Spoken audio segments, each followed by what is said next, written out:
God afton och shalom vänner. Profetisk uppdatering söndag 17 december 2023. Jag skrev på Facebook så här idag. Vänner, kom aldrig att påstå att alla ber till samma Gud.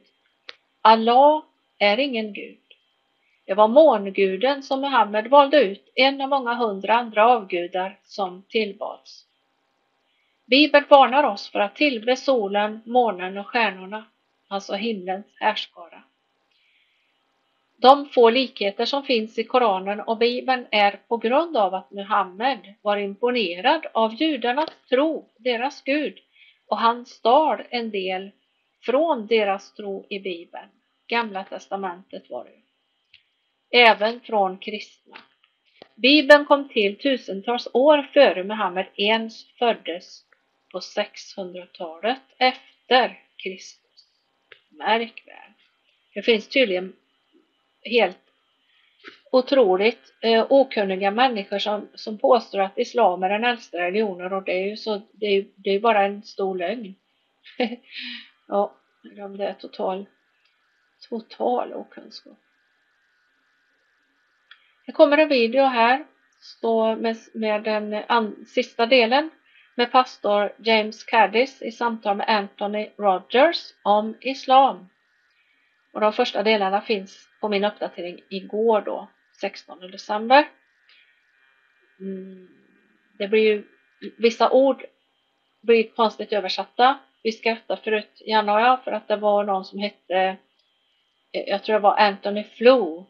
Och flu, det är ju detsamma som influensa på svenska, så att det blev namnet Anthony Influensa. Ja, ni får ha överseende med det. Hoppas ändå att ni förstår av sammanhanget, ungefär vad som sägs. Men Caddis här i mitten, tror jag, ungefär på videon, har ett klipp från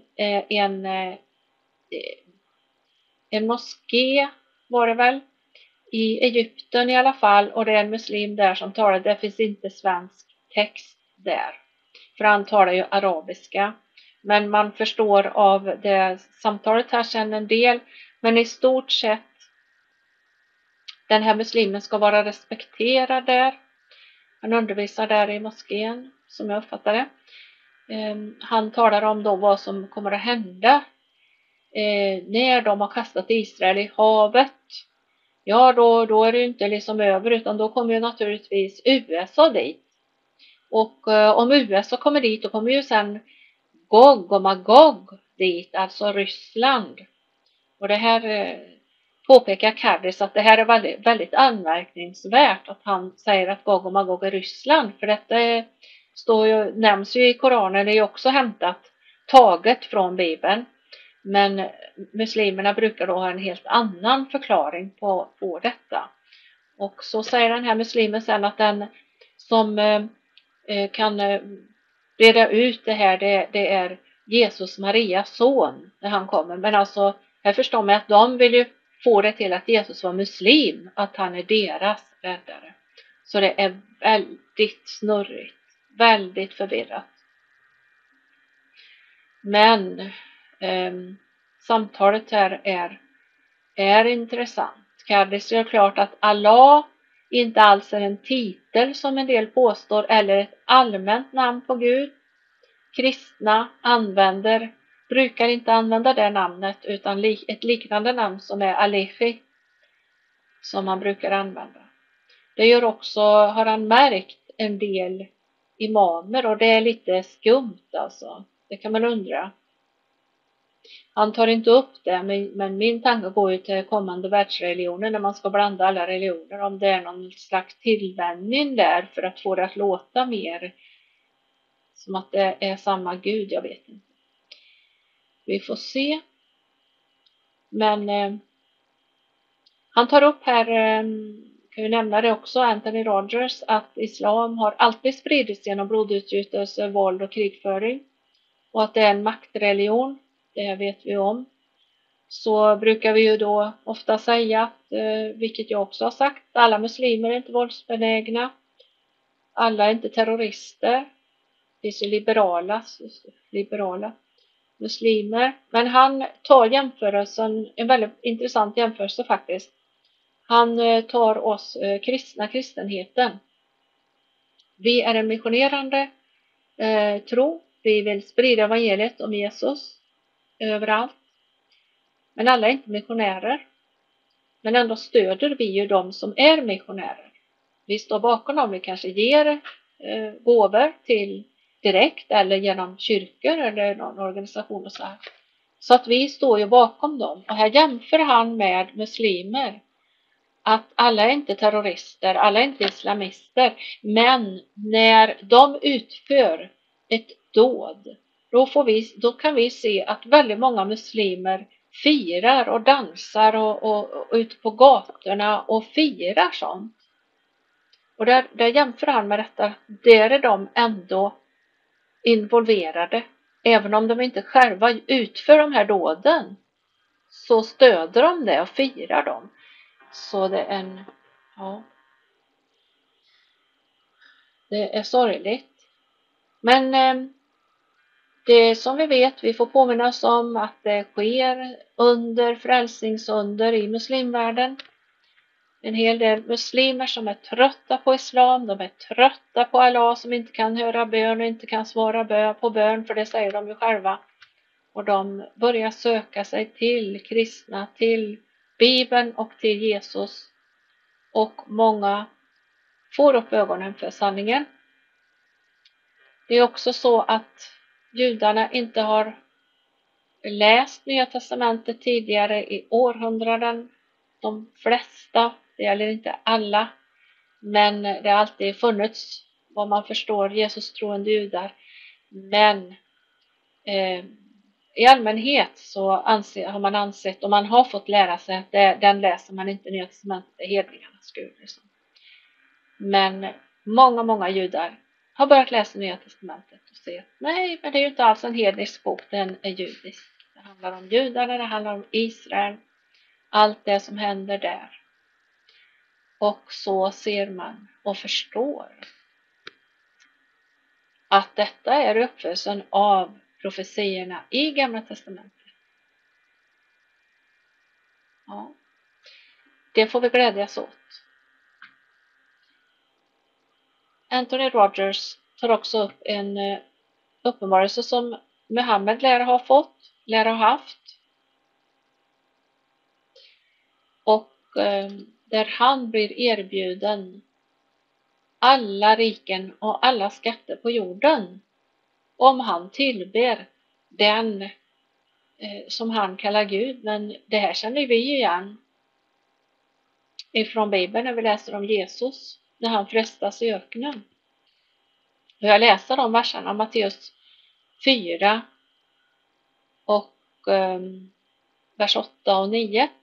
Därefter tog djävulen honom upp på ett mycket högt berg och visade honom alla riken i världen och deras härlighet. Och han sa, allt detta vill jag ge dig om du faller ner och tillber mig. Då sa Jesus till honom, gå bort, Satan. Ty det står skrivet, Herren din Gud skall du tillbe och endast honom skall du tjäna. Jesus vann seger i alla frestelser, alla prövningar. Och det kan man inte säga om den här andra personen då. Om detta är sant. Det viktigaste och själva kärnan i vår tro, i kristen tro, det är det Jesus gjorde på Golgata. När han uppfyllde de gamla testamentets profetierna, gammaltestamentliga profetierna.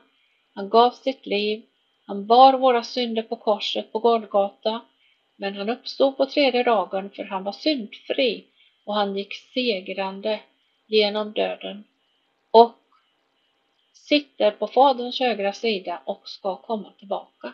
Det är vår övertygelse och vår tro. Han är Guds son. Och detta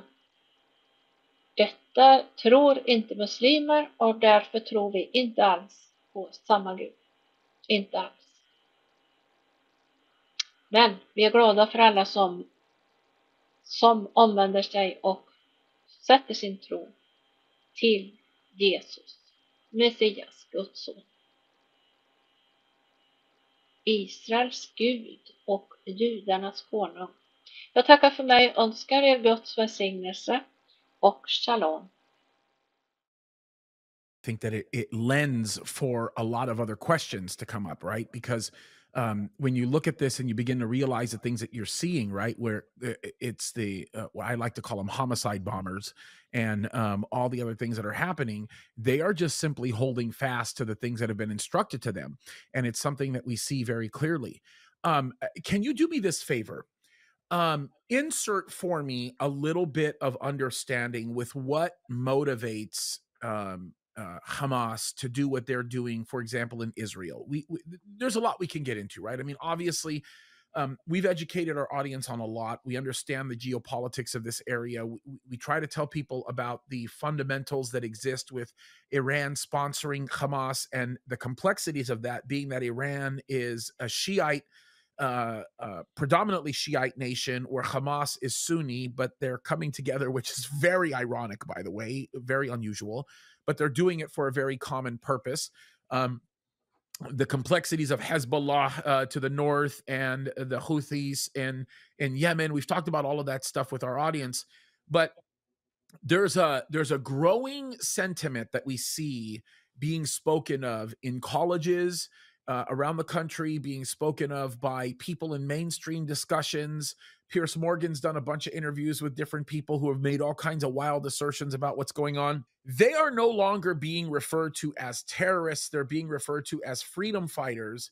And the characterization of their actions centers dominantly around the idea that these are people that are fighting for a better life. They want a better life. They want a nice home. They want to, raise their children normally, and all of these different things. Yet there seems to be a real contradiction in what we're seeing, because you're seeing all these innocent lives that are being affected, not necessarily at the hands of Israel. Can we talk about this? Like, what motivates people like Hamas as it relates to Islam? Because I think that's the big thing. Because look, when they're doing the things that they're doing, we're not hearing things like, "Yeah, we got him." We're hearing Allahu Akbar. Those are the types of things that we're hearing. And there's a lot of those types of statements being made that are quoting the Quran, giving glory to Allah, all of those things. So can we talk about that a little bit? Yeah. So there's a lot that could come to the fore here. One thing I would say is, given Islam's view of salvation, which is markedly different from ours, we think that we are saved through the doing and dying of Christ. It's foolishness to the world. To Jews who don't believe that, it strikes them as problematic because they expect feats of power. And to the ancient Greek who prized philosophy, they expected some sort of rhetorical flourish, some sort of discourse on metaphysical matters, wisdom, philosophy, that sort of thing. The idea of a Jewish man dying on a cross as the way of salvation just strikes both parties as foolish. And Islam is nothing if not a religion of power. It seems to think that, for example, the forgiveness of sins, Allah could just will it. They often say, if Allah is almighty, he can just forgive sins. Why do we need Christ on the cross? Not realizing that they're dispensing with God's justice. God is fundamentally just and has to punish sin in order for his wrath to be averted. And so in their mind, power is the mark of truth. And they show the truth of their religion by being dominant. And so whenever any other group has any kind of claim, even if they're not running around boasting about it, but if there's any semblance of credibility behind or any ability to claim that they are prevailing over Muslims physically, militarily, in any way, it to them is a disproof of their religion, and it's embarrassing to them. In fact, one of the things you hear Muslims saying a lot, they'll say things like, "I'm proud to be a Muslim." Now, as a Christian, if somebody asked me, "Are you proud to be a Christian?" I if I heard that, I'd think, well, yeah, I'm not embarrassed to be a Christian, obviously, Right. but that's just not the way I would normally think to express it. I would say Right. I'm overjoyed to be in Christ. Yeah, I grateful. Yeah. delight to be in Christ, but just the word proud just isn't the word that comes to mind, but it does to Muslims because this is how they think. And so their religion has to show itself to be dominant. That's illustrated in even their architecture. If they're in control in a land, they want their buildings to be higher than Christian buildings. They don't want a building with a steeple to rise higher than a mosque with, one of their minarets or whatever going into the sky. This is why there's a great interest, if you look over in Saudi Arabia, for really tall buildings. They want to have taller buildings. It's all symbolic to them. So they think in terms of power, they think in terms of physical might. And so for Israel to even exist when that land at one point had been conquered by Muslims is for them to have a black eye, which is embarrassing to them. Just the very existence of Israel over there, it shows that they were pushed back to some degree in their onward march. But I also think that there's more to it than just that. There's the fact that I think the very existence of Israel is a reminder to evil forces that God has a purpose in the world and has been working towards that purpose. And Christ is the high point of it, but not there's more that's being done. And it's sort of like if you think of Revelation 12, where it talks about the woman conceiving, giving birth to a child. Satan goes after the child is caught up to the throne, and then the dragon goes after the woman's seed. The Lord Jesus had to have left a sour taste in his mouth for the Jews. And so, Islam, one of the things when I talk about Islam, I like the statement of Martin Luther. He referred to Islam as God's rod and the devil's servant. And what he's doing is he was reflecting on Old Testament passages where it talks about how certain nations were used by God, even if they had different purposes. But think, for example, of Assyria in Isaiah Oh, 10, yeah. where Assyria is called the rod of God's rod, right? The rod of his anger.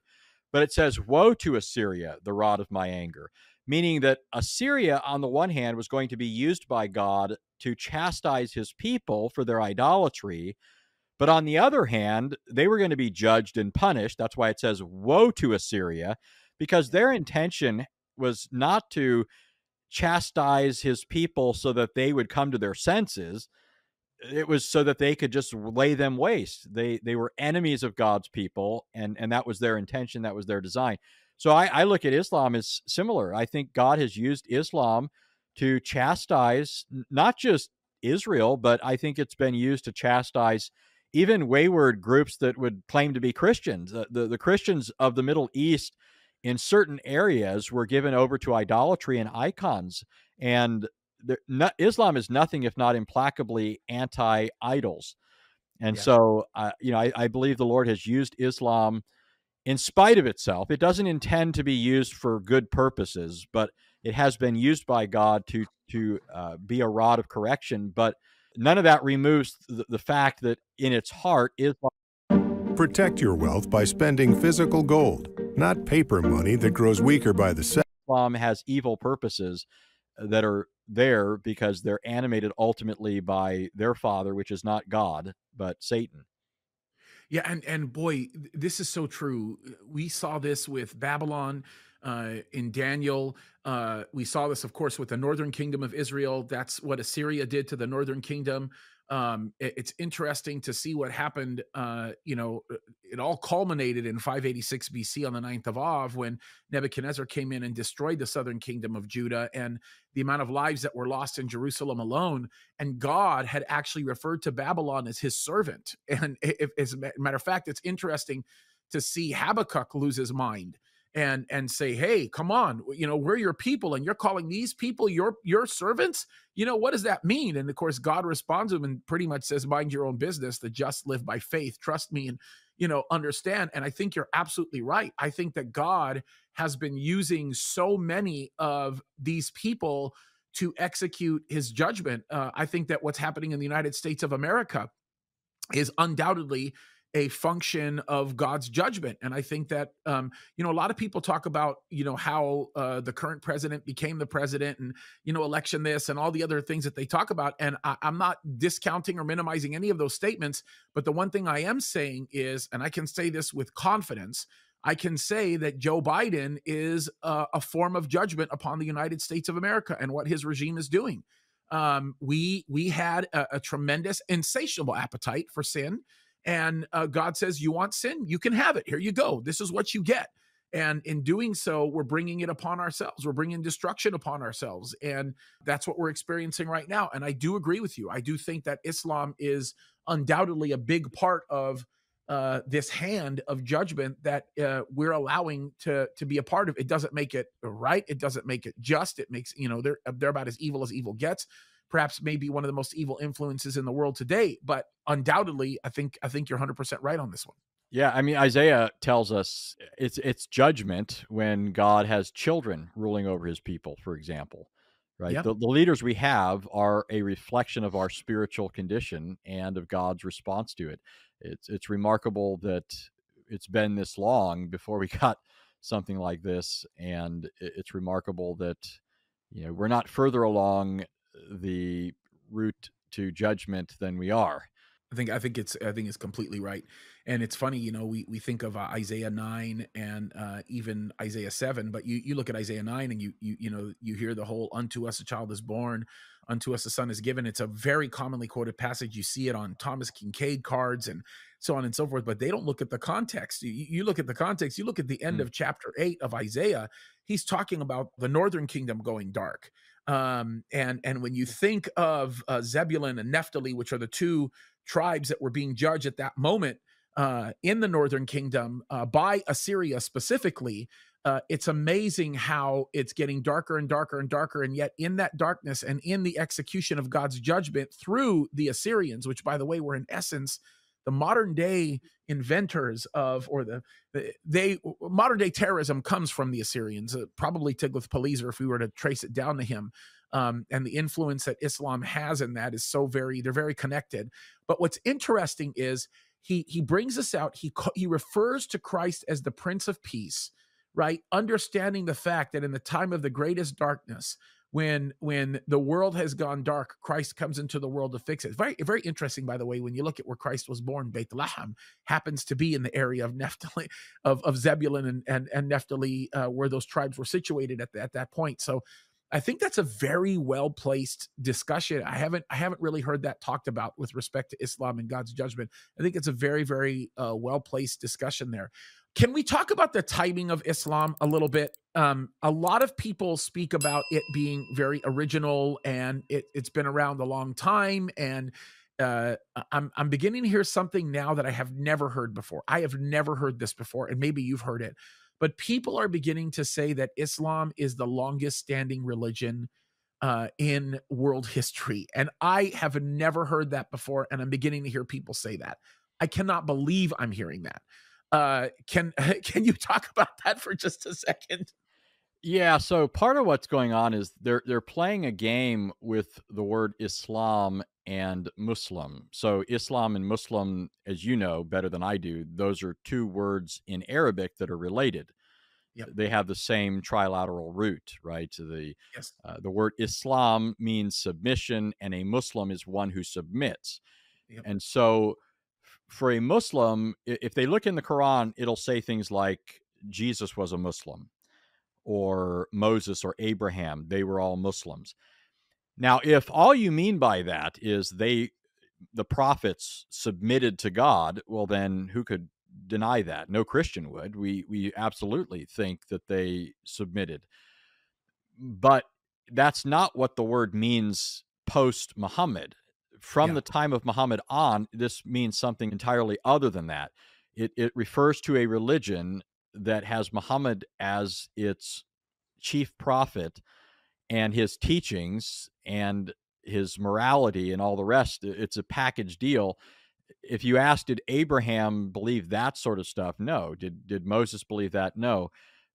But other things that they'll do is they'll point to certain practices that would have characterized people of the past that don't necessarily characterize Christians today. So, for example, you can find in the Bible that when people prayed, they would prostrate. And so Muslims will say, we prostrate, they prostrate. See, it's the same religion. This is all fallacious to the core. Part of the problem is, well, one, prostration in the Bible doesn't refer to the same act that they're engaged in. They That's right. engage in a series of what they call rachas and other things that where they're kneeling down and putting their forehead on the ground and so forth. But when a person prostrated in the Bible, they were actually laying flat on the ground, literally prostrated all across the ground, showing their humility before God. But that's not the only way they prayed. Sometimes they prayed looking up to heaven. Christians today typically have their eyes closed with their heads bowed, but often you see people praying with their eyes cast towards heaven. So there's a fluidity with respect to a lot of this. But basically, what I'm pointing out is Muslims are misled by certain terms like Muslim and Islam that are susceptible of being used in different ways. And then they conflate the meanings and pretend that they mean the same thing all across the board, and they just don't.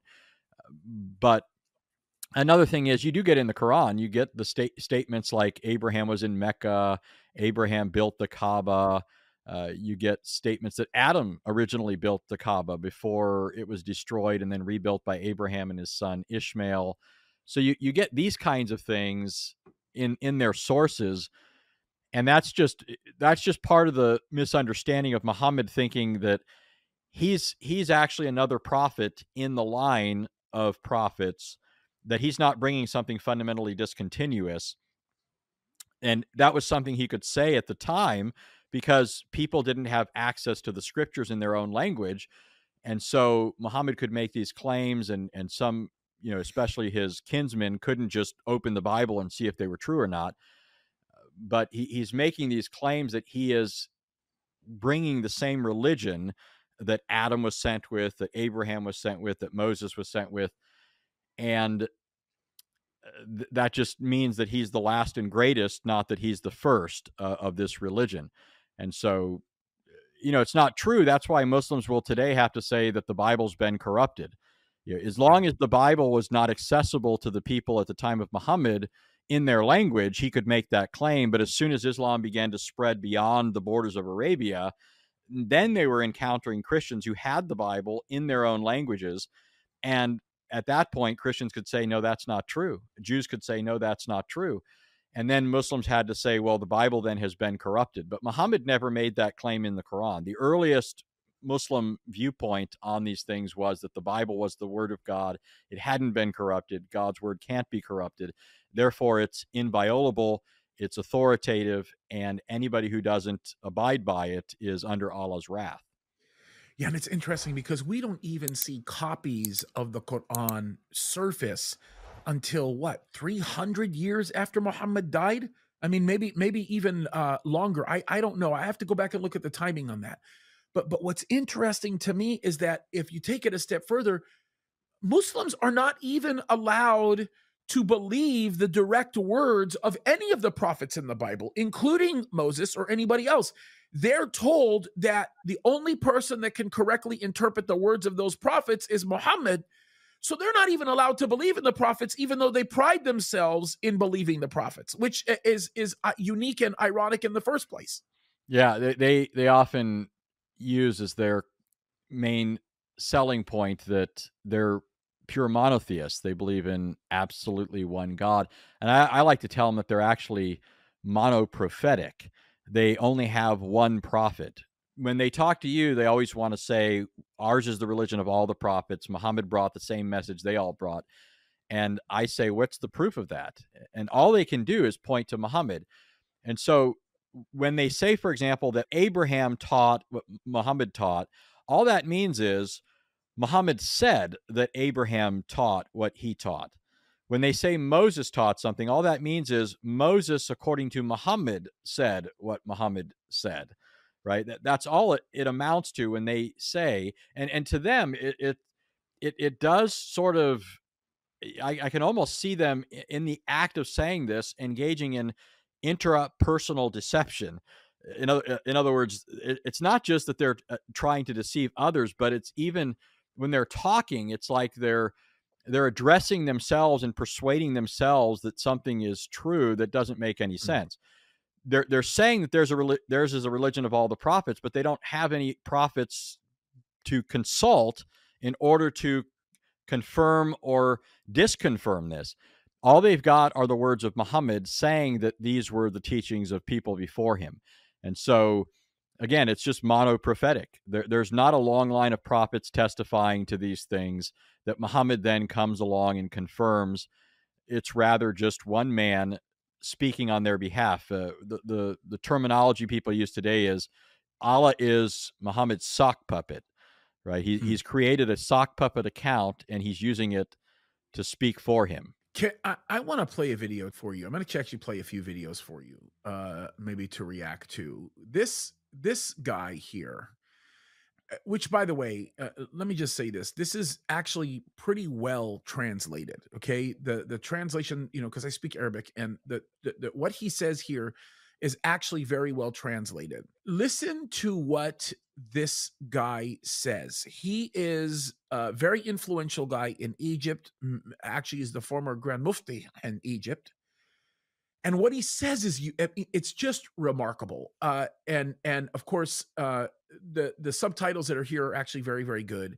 I'm going to just play a portion of this, and I want you to react to this and tell me how truly viable this actually is, and if at all possible, I would love to see your reaction to this, because this is just astounding to me. Listen to what he says, and this goes back to the violence of Islam, the hatred for Jews, all of this kind of stuff. Look at what's said here. It's pretty remarkable. Here we go. زوال الكيان الصهيوني لا نعرف ما الذي يحدث بعده.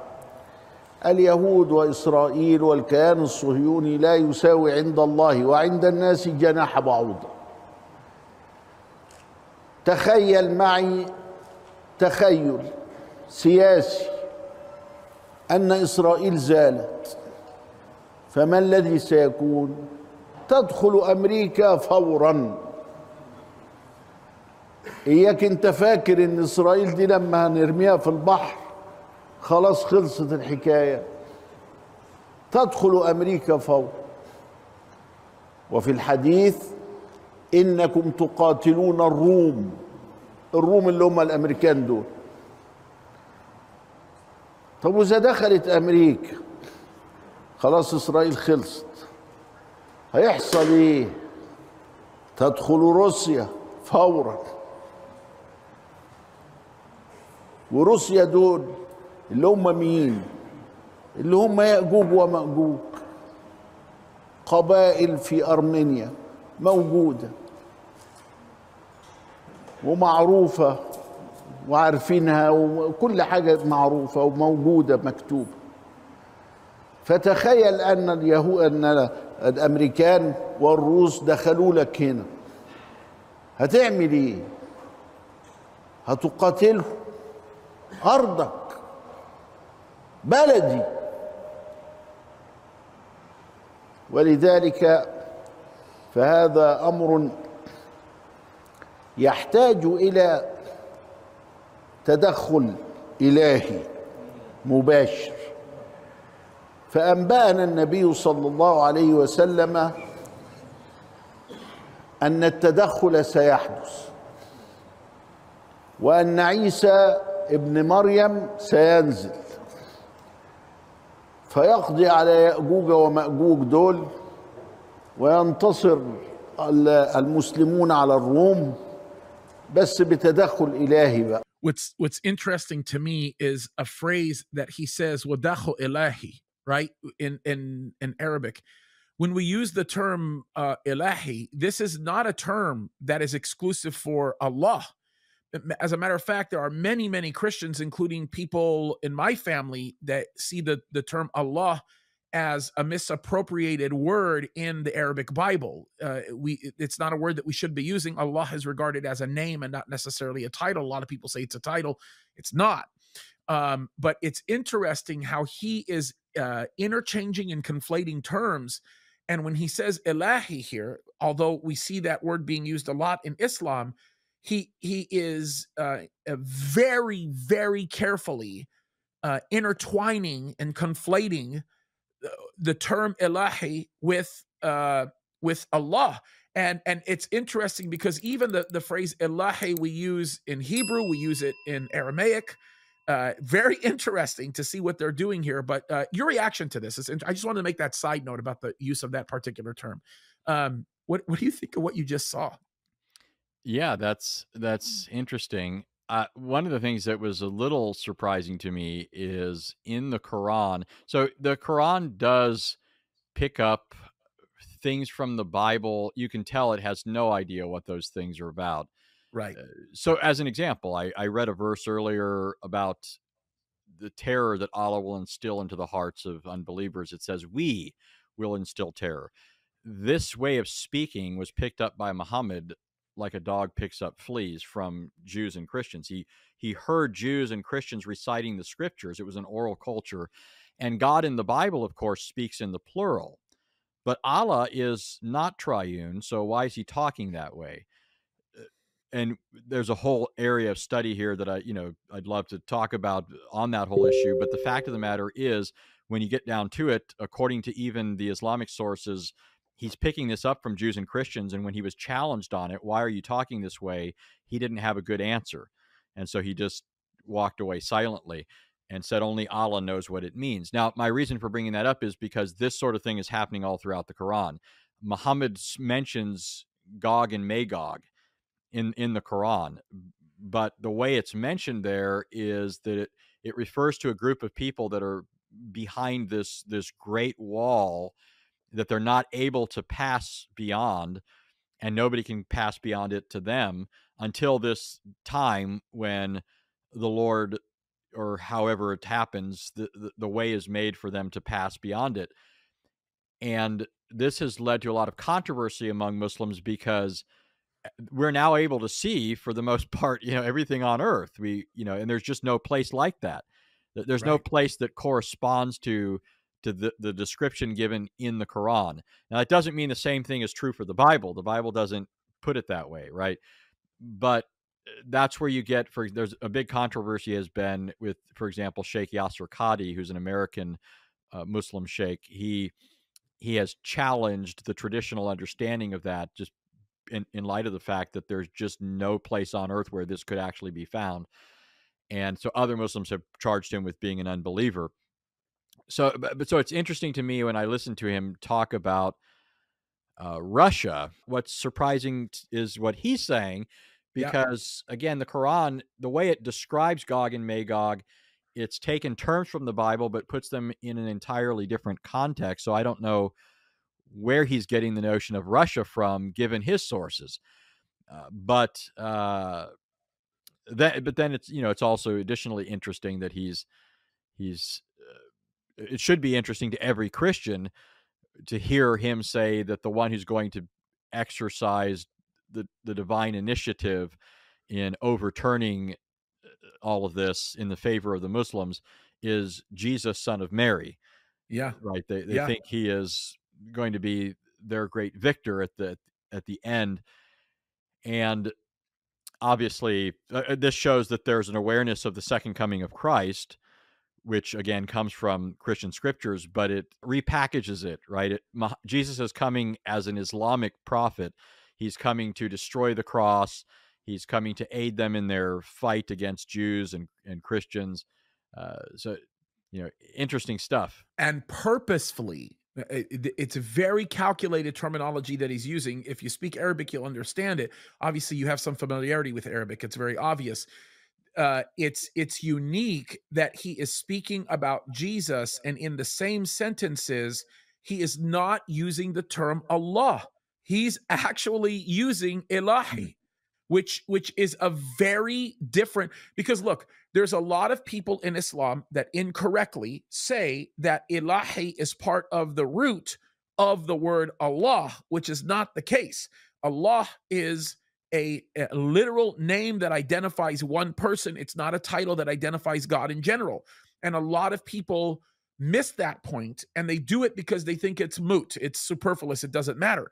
But it matters significantly, because if you understand it for what it is, then you immediately cut off at the helm. I mean, immediately you cut off the argument that says that, you know, Jesus was a Muslim or was a Muslim or any of those types of things.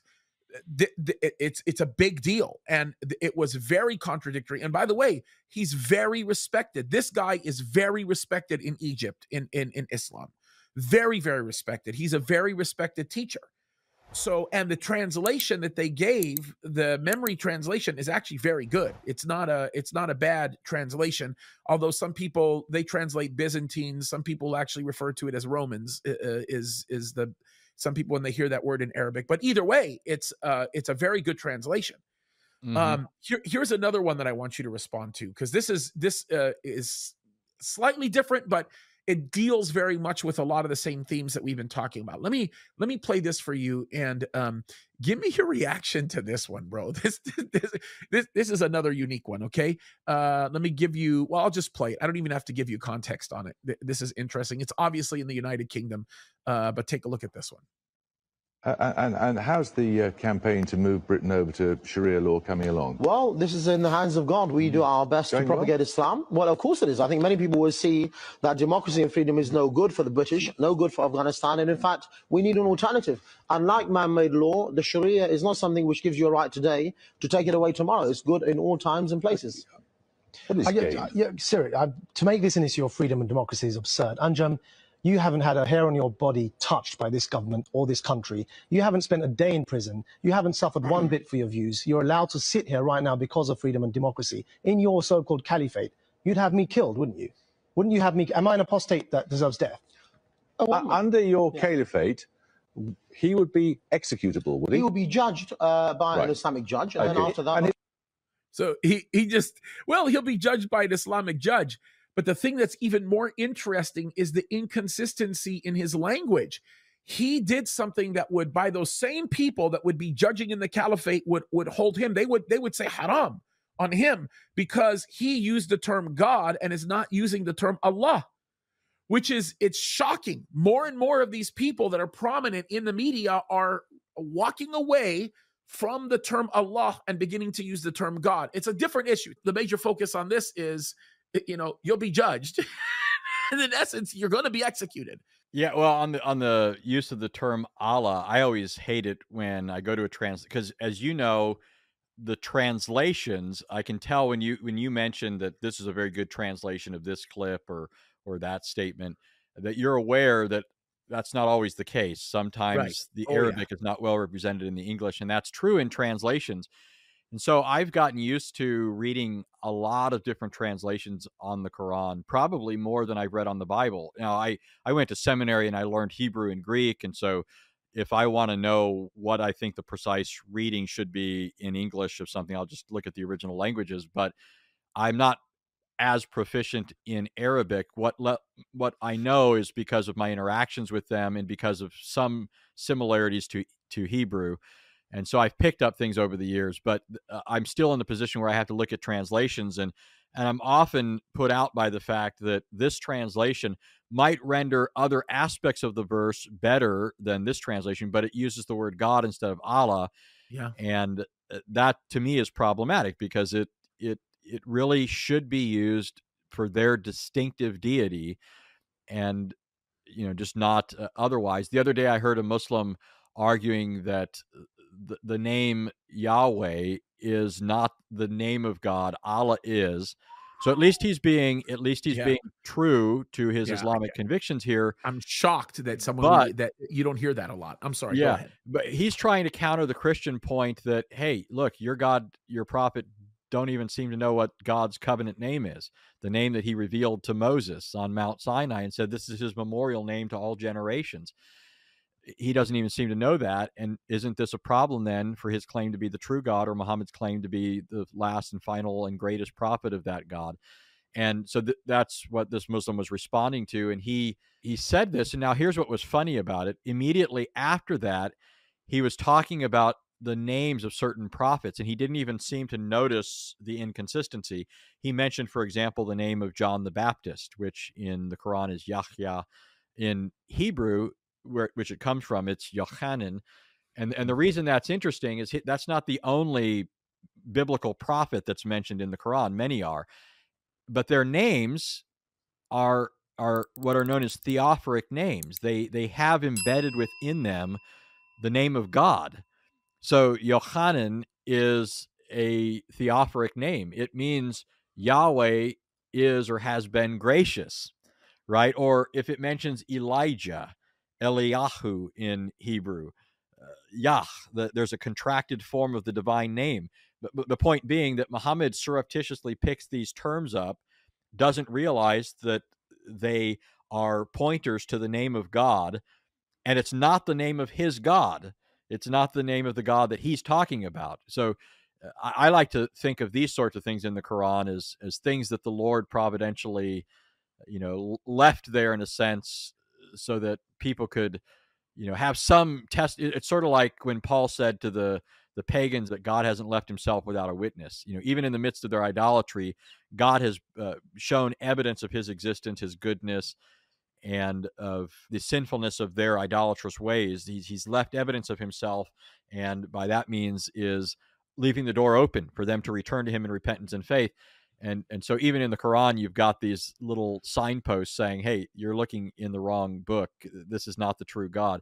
But back to old Anjum. I recognized him immediately, by the way, Anjum Chowdhury. It's interesting, in the clip they said, you haven't been incarcerated or anything. And what they're talking about, I'm assuming in context, is just...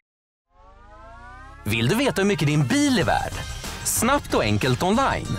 På viköperdinbil.se anger du dina biluppgifter och får ditt pris. Efter en snabb kontroll på stationen säljer du din bil enkelt till oss. Få priset nu på viköperdinbil.se. Just for being a Muslim or something like that. Right, yes. But the fact is, Anjum Chowdhury was eventually incarcerated because of acts of violence and promoting terrorism.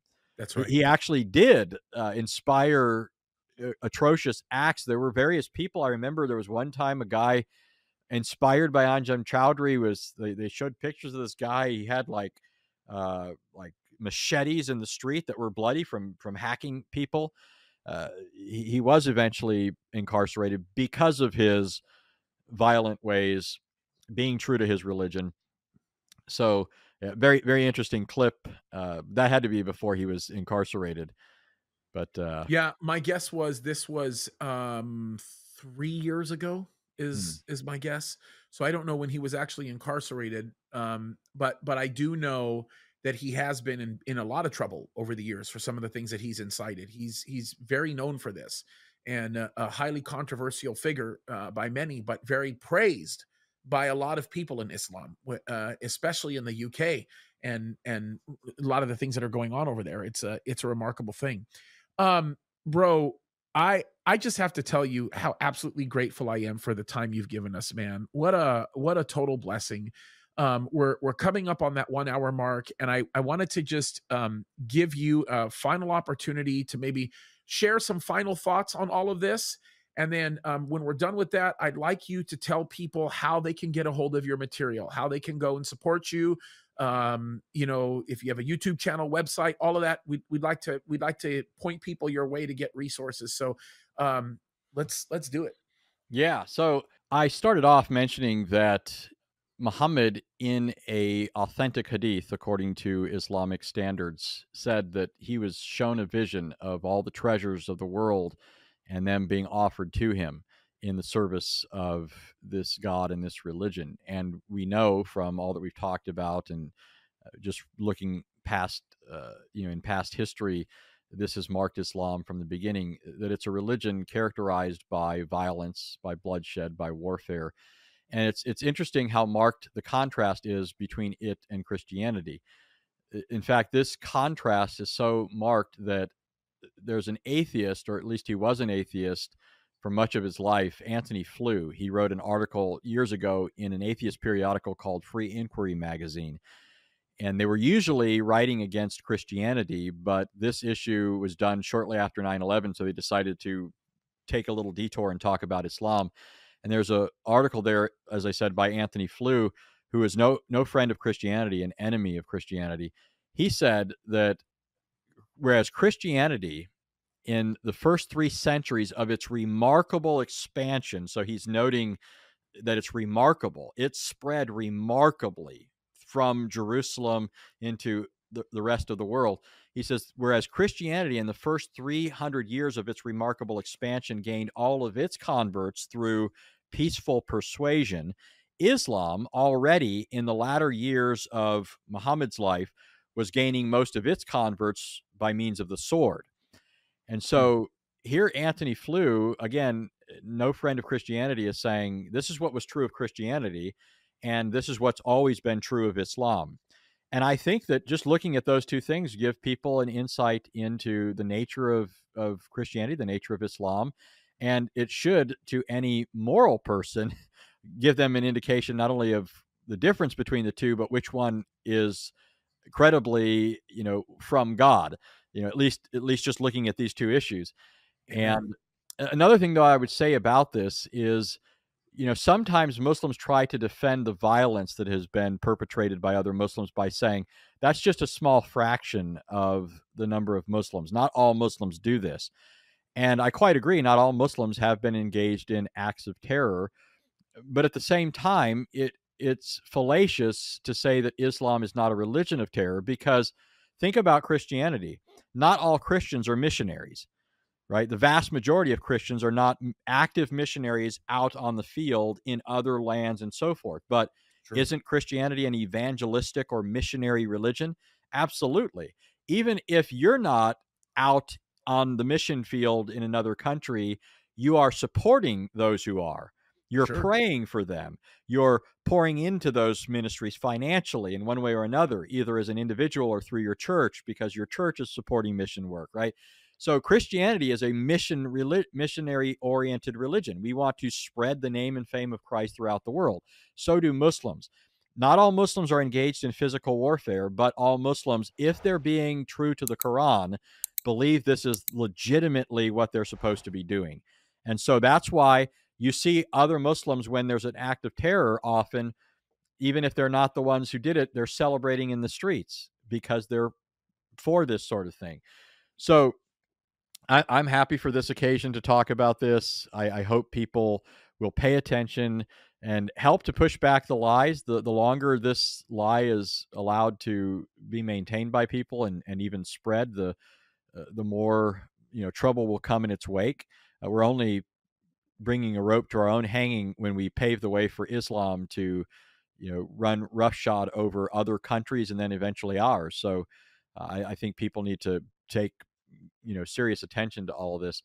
As for me, people can look me up on YouTube. I'm available there. I have a YouTube page under my name, Anthony Rogers.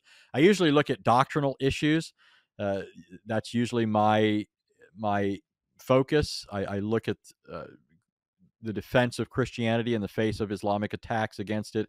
And then I look at Islamic doctrines and refute those. And then I go through the Bible and so forth. But I also do debates, a lot of debates. I've debated foremost Islamic apologists like Shabir Ali and others. So if they're interested in any of those sorts of things, they can check those out on my channel.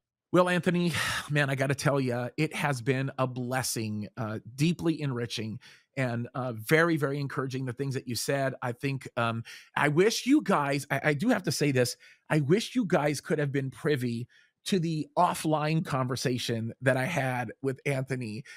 It's just awesome when you get to talk to a brother that just has the same heart. And he's just a smart man, and I would very much encourage you to go to his YouTube